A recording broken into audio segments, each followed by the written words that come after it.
اعوذ باللہ من الشیطان الرجیم، بسم اللہ الرحمن الرحیم۔ سورہ قدر کے بارے میں ہماری گفتگو کا سلسلہ چل رہا تھا اور ہم اس مقام پہ پہنچے کہ لیلۃ القدر کیا ہے۔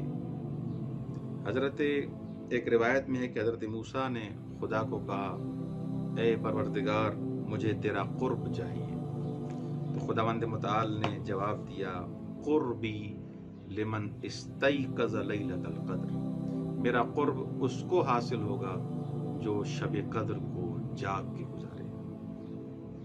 حضرت موسیٰ نے کہا، اے پروردگار مجھے رحمت چاہیے، اللہ نے فرمایا، رحمتی لمن رحم المساکین لیلۃ القدر، میری رحمت اس کو شامل حال ہوگی جو مساکین پر رحم کرے گا۔ حضرت موسیٰ نے کہا، پل صراط سے عبور کرنا ہے، تو اللہ نے فرمایا، ذالک لمن تصدق بصدقۃ لیلۃ القدر، جو شب قدر میں صدقہ دے گا اس کو پل صراط میں عبور کرنے میں آسانی ہوگی۔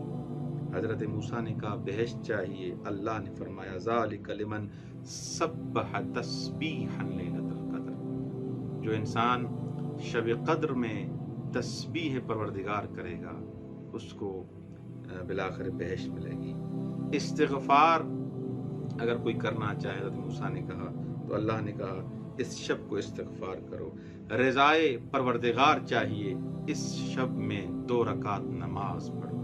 تو اس شب کی بڑی عظمت ہے، اور پروردگار عالم نے یہاں پر انا انزلناہ فی لیلۃ القدر، اس نقطے کو ہم بیان کرتے ہیں کہ یہاں پر انزلناہ میں انزلنا القرآن نہیں بیان کیا گیا، انزلناہ قرآن کو نازل کیا لیلۃ القدر میں، لیلہ قدر میں، شب قدر میں۔ یہاں پر قرآن کا ذکر اس لیے نہیں کیا کیونکہ قرآن مشہور ہے، معہود ہے، معروف ہے۔ اور دوسری بات یہ کہ خداوند متعال نے سورہ قدر کے اس عظمت کے لیے بیان فرمایا کہ وما ادراک ما لیلۃ القدر، آپ کو کیا پتا کہ لیلۃ القدر کیا ہے، یعنی اس کی وصف قابل گفتن نہیں ہے، بیان نہیں کی جا سکتی لیلۃ القدر کی وصف۔ کوئی انسان کسی کے بس کی بات نہیں کہ لیلۃ القدر کی صفات اور عظمت کو بیان کرے۔ فیہا یفرق کل امر حکیم، فیہا یفرق کل امر حکیم، یہ شب قدر ایسی عظیم رات ہے جس میں تمام متون اور گرہوں کو کھولا جاتا ہے، متون کی شرحیں کی جاتی ہیں، وضاحت دی جاتی ہے۔ اللہ اکبر۔ یہ لیلۃ القدر، اس میں ایسے نہیں ہے کہ فقط رزق مادی مقدر کیا جاتا ہے کہ مثلا اس کو اتنا رزق ملے گا، اس کو اتنے پیسے ملیں گے، اس کو بالآخر کیل و مکیل جو حساب کتاب ہوتا ہے اس حساب سے نہیں، رزق معنوی بھی مقدر کیا جاتا ہے۔ جیسے روایات میں ہے کہ امامت رزق ہے، نبوت رزق ہے۔ ان ایسے رزقوں کی انسان کو دعا مانگنی چاہیے کہ مجھے محب اہل بیت کی، جو اہل بیت علیہ السلام کی جو محبت ہے، اس معنی میں اس کمال والی محبت مجھے عطا کر، وہ رزق انسان کو مانگنا چاہیے۔ رزق مادی تو انسان کو ملے گا، اس کی دعا مانگنی چاہیے، لیکن رزق معنوی کی بھی انسان کو دعا مانگنی چاہیے۔ اور اس پر قرآن کریم کی جو آیت ہے وہ دلیل ہے کہ نبوت کے بارے میں حضرت شعیب نے فرمایا، رزقنی منہ رزقا حسنا۔ اب نبوت کو یہاں پر رزق حسن قرار دیا گیا ہے۔ نبوت رزق ہے، امامت رزق ہے، ولایت رزق ہے، محبت اہل بیت رزق ہے، اطاعت والدین رزق ہے، اطاعت اہل بیت رزق ہے۔ یہ رزق انسان کو، نماز شب پڑھنا یہ رزق ہے، صدقہ دینا یہ رزق ہے۔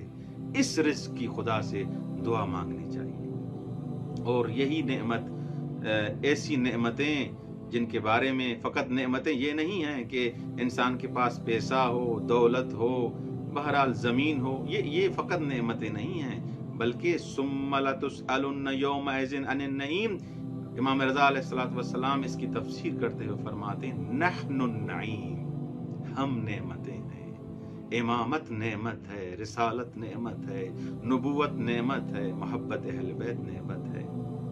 بہرحال دوسرا جو نقطہ سورہ قدر کے بارے میں بیان کیا جا سکتا ہے تو یہاں پر الف شہر آیا ہے، 1000 مہینوں سے یہ رات افضل ہے۔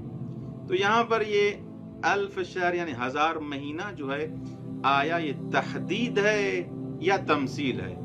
تحدید یعنی 1000 مہینہ یہاں پر مراد ہے، یا یہ مثال کے طور پر ایک زیادہ مقدار ہے، اسی لیے ایک آپ کو سمجھانے کے لیے، آپ اور ہمیں سمجھانے کے لیے الف شہر بیان کیا گیا ہے، ورنہ کوئی اس شب کی برکت کو اور فضیلت کو کوئی شمار نہیں کر سکتا۔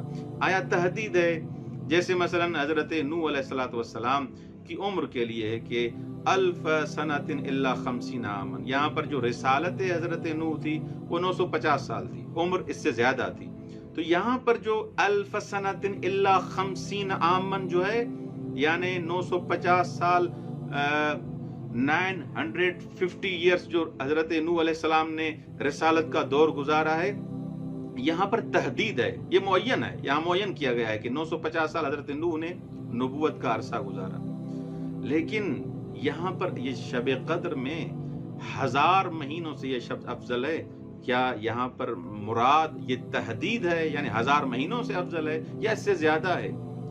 تو اس حساب سے یہ اگر آپ تحدید مراد لیں یعنی فقط 1000 مہینے ہی ہوں کہ مثلا جو 80 سال سے بھی زیادہ بنتے ہیں، انسان کی عمر جو معمولاً آج کل 70-80 سال ہی ہے، اس سے بھی زیادہ یہ عرصہ بنتا ہے 1000 مہینوں کا، تو انسان اگر ایک رات میں اس ماہ مبارک رمضان کی ایک رات میں 1 درہم صدقہ دے، ایسے ہے کہ جیسے 1000 درہم صدقہ دیا۔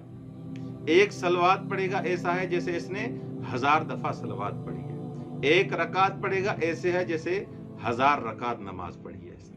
تو تحدید ہو پھر بھی یہ ہے، پھر بھی واقعاً عظمت ہے، برکت ہے کہ 1000 گنا اس کا ثواب ہے۔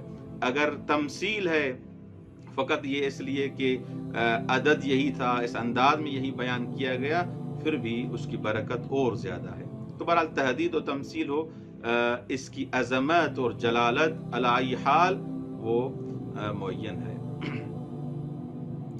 دوسرا جو نقطہ جس کے ذریعے استدلال بھی کیا جا سکتا ہے، مرحوم کلینی رحمت اللہ علیہ نے بیان فرمایا ہے کہ اس سورہ کے ساتھ جو اس سورہ میں ایک آیت ہے، اس کے ساتھ ہمیں استدلال کرنا چاہیے۔ وہ کیسے؟